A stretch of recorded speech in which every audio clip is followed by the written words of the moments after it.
Ito ang businessman na si Pavesh Bhai at ang kanyang asawang si Jinal, mayaman at may magandang buhay. Pero iniwan nila ang karangyaan para lamang maging monghe. Lahat ng kanilang kayamanan na nagkakahalaga ng 1.3 billion pesos ay kanilang ipinamigay at mabubuhay na lamang sila sa pamamagitan ng limos. Sa halip na magagarang damit ay magsusuot na lamang sila ng simpleng puting damit at kalimutan na ang mga branded shoes dahil maglalakad na sila ng nakapaa at mano-mano ding tatanggalin ang kanilang mga buhok. Nag-viral ang mag-asawang ito nito lamang April 2024 at ito ay hindi dahil sa laki ng halagang kanilang idinonate kundi kung paano nila ito ipinamigay. Makikita sa videong ito na habang nasa prosesyon, ang mag-asawa ay naghagis sa mga tao ng mga gamit, mga damit, cellphone at kahit pa nga daw aircon. At higit sa lahat, nagpaulan rin sila ng pera. Pero may mga netizens na hindi ito nagustuhan. Sabi ng iba, ito daw ay pagiging hipokrito. May nagsabi rin na bakit kailangan pang ihagis? Ibigay na lang sana ng maayos sa kamay ng tao. Pero bakit nga kaya inihagis nila ang kanilang mga donation?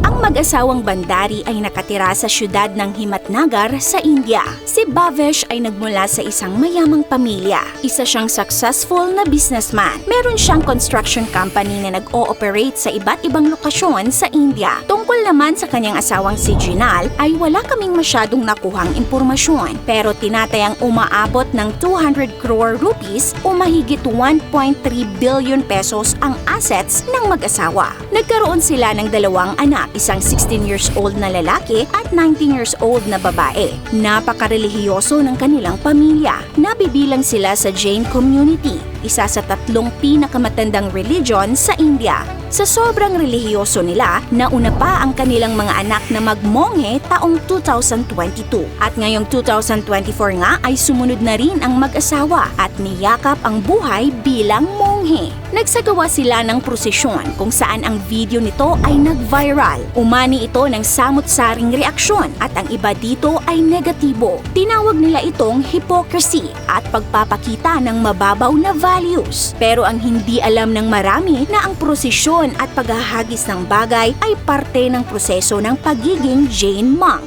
Naniniwala kasi sila na ang mga material na bagay ay siyang balakid sa malayang buhay.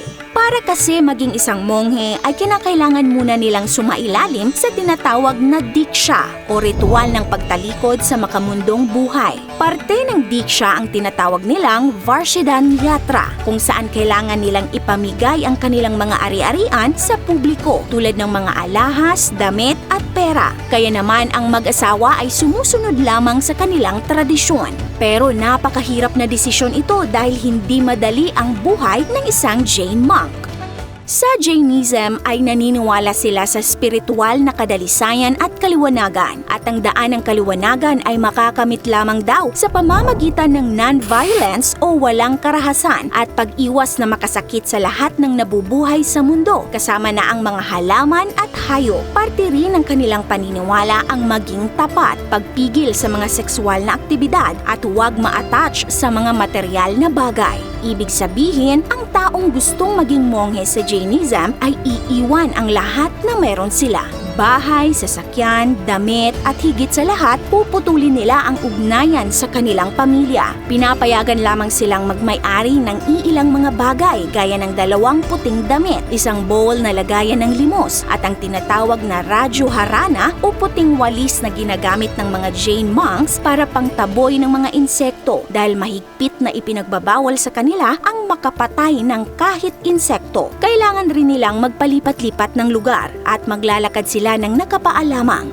Bawal silang sumakay ng sasakyan o gumamit ng kuryente. Mabubuhay lamang sila sa pamamagitan ng alms o limos mula sa ibang tao. Bawal silang magluto ng kanilang pagkain, kaya hihingi lamang sila ng limos para makakain. At alam nyo ba, marami na ring mayayamang tao sa India ang mas piniling iwanan ang karangyaan para maging monghe o madre. Kasama na dito ang nooy 8 years old na si Devanshi Sangve, ang tagapagmana ng isang multi-million-dollar diamond business na mas piniling maging madre. Kung gusto niyo pang malaman ang kanyang kwento ay meron po kaming separate video nito. Ilalagay po namin ang link sa description at comment section. Nandyan din ang mag-asawang Sumit Rathore at Anamika na bukod sa nag-donate ng 100 crore rupees o mahigit 774 million pesos noong 2017 ay tinalikuran at iniwan rin ang 3 years old nilang anak. Ikaw ka-awesome, kaya mo rin bang iwanan ang iyong pamilya at ari-arian alang-alang sa iyong paniniwala?